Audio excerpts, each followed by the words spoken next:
आदाब नाजरीन, मैं हूं त्रिदीप रमन। एक बार फिर से हाजिर हूं दुनिया जहां से निराला टीवी शो हिंदुस्तान हमारा लेकर। हिंदुस्तान हमारा यानी मुल्क के मुसलमानों की अपनी बुलंद आवाज।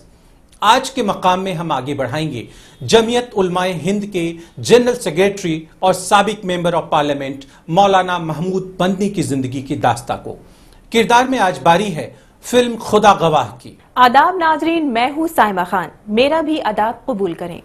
मुस्लिम कौम की बेनूर आंखों में उम्मीदों का नया चिराग रोशन करने की कोशिश है हमारा ये प्रोग्राम हिंदुस्तान हमारा। तो आइए अपने इस खास सफर की शुरुआत करते हैं मकाम से और आगे बढ़ाते हैं मौलाना महमूद मदनी की जिंदगी की दिलचस्प दास्तां को।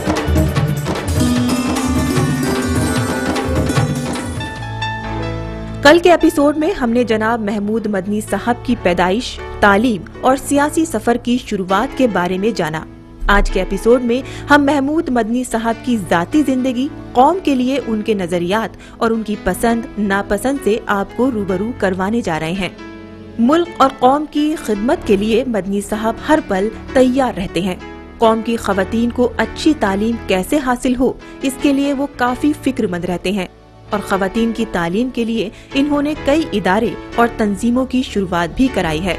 गाजियाबाद में लड़कियों के लिए टीचर्स ट्रेनिंग कॉलेज बना रहे हैं, स्कॉलर्स पेज बना रहे हैं, ताकि हम पूरे वेस्टर्न यूपी खास और उसके बाद यूपी और इस तरफ का जो एरिया है उसमें टैलेंट सर्च करेंगे। जो टैलेंटेड लड़कियां हैं उनको लाकर कैंपस में रखेंगे, 11th और 12th करवाएंगे। उसका उस स्कॉलर्स बेच के नाम से ही उसको शुरू कर रहे हैं। सियासत में मुसलमानों के हालात देखकर उनका दिल भर आता है। वो भरे मन से कहते हैं कि आज की सियासत में जो मुस्लिम लीडरान हैं वो कौम के नहीं, सिर्फ अपनी पार्टी के लीडर हैं। आज जो भी मुस्लिम लीडरशिप है, पॉलिटिकल लीडरशिप है, वो मुसलमानों के पॉलिटिकल लीडर्स नहीं है, पॉलिटिकल पार्टीज के मुस्लिम लीडर्स हैं, मुस्लिम चेहरे हैं। और जो उनकी मर्जी का मुताबिक नहीं होता, जिसके बारे में उनको ये जरा भी शुबा होता है कि ये हमारी बात छोड़कर दूसरी बात कर भी सकते हैं 10 मरतबा में से 2 मरतबा भी, तो उनका इस्तेमाल तो कर लिया जाता है, लेकिन उनको उस मेन स्ट्रीम पॉलिटिकल सिस्टम में रहने नहीं दिया जाता।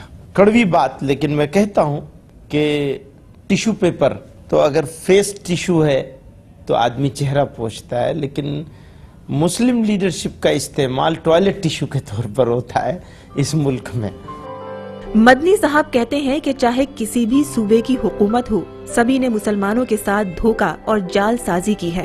वो इलेक्शन के वक्त तो बड़े बड़े वादे करते हैं, लेकिन एक बार इंतखाब जीतने के बाद कौम के नुमाइंदों से बात करना भी पसंद नहीं करते। दोनों इलेक्शन मैनिफेस्टो में वादा किया था कम्युनल वायलेंस के ऊपर कानून बनाने का। अब तो जवाब भी देने को तैयार नहीं है, बात भी सुनने को तैयार नहीं। भाई वादा करते वक्त क्यों नहीं सोचा आपने कि इसे पूरा करना है? चाहे वो 18% यूपी में रिजर्वेशन का मामला हो और चाहे सेंटर में भी इन्होंने रिजर्वेशन का वादा किया है, अपने मैनिफेस्टो में वादा कर रखा है। इनका कहना है कि कौम को हिकमत अमली बनाकर काम करने की जरूरत है। मुसलमानों की जिस तरह की प्रॉब्लम है, उन प्रॉब्लम के चलते हुए मुसलमान अगर कोई काम मुश्तरक तौर पर करेगा, ज्वाइंटली करेगा, तो मुसलमान के लिए भी, मुल्क के लिए भी, सबके लिए मुफीद होगा। कश्मीर में फैली हुई दहशतगर्दी के बारे में इनका बड़ा साफ नजरिया है कि हिंदुस्तान और पाकिस्तान दोनों ही मुल्क इसके लिए कसूरवार हैं। इनका कहना है कि दोनों मुल्क इंसानियत को नहीं बल्कि जमीन के टुकड़ों को ज्यादा अहमियत दे रहे हैं। सबसे पहला रिस्पॉन्सिबल पाकिस्तान है। लोगों को हथियार देके, ट्रेनिंग देकर, इंसर्जेंसी करके उसने मुल्क में खराबी पैदा करने की कोशिश करता रहा है माजी में। नंबर 2, अगर पाकिस्तान जिम्मेदार है तो हिंदुस्तान भी जिम्मेदार है।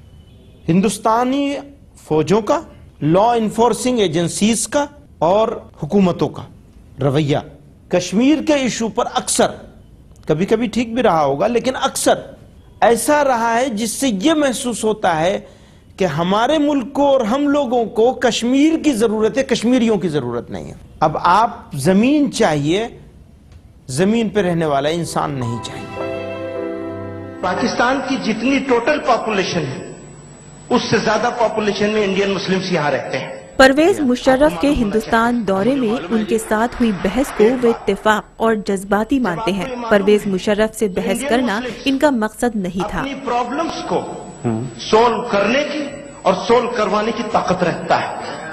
आपके नसीहत की जरूरत नहीं। मैं सोचता था कि ये 26/11 का इंसिडेंट हुआ है और उसके कुछ ही 6 महीने के बाद, 7-5 महीने के बाद ये आए हैं, तो हमारे जख्मों पर मरहम रखेंगे। उन्होंने और नमक छिड़क दिया। अचानक उनकी तकरीर से मेरे दिल में कुछ जज्बात उभरे और वो मैंने अपने जज्बात का इजहार कर दिया। मकाम में मौलाना महमूद मदनी की यादों का कारवा यूं ही आगे बढ़ता रहेगा। फिलहाल वक्त हो चला है एक छोटे से ब्रेक का। आप कहीं जाइएगा नहीं, वक्त की धड़कनों को यूं ही संभाल कर रखिएगा। हम लौट कर आते हैं पल दो पल में। हिंदुस्तानी मुसलमानों के रहने के लिए हिंदुस्तान से अच्छी जगह दुनिया में दूसरी कोई नहीं।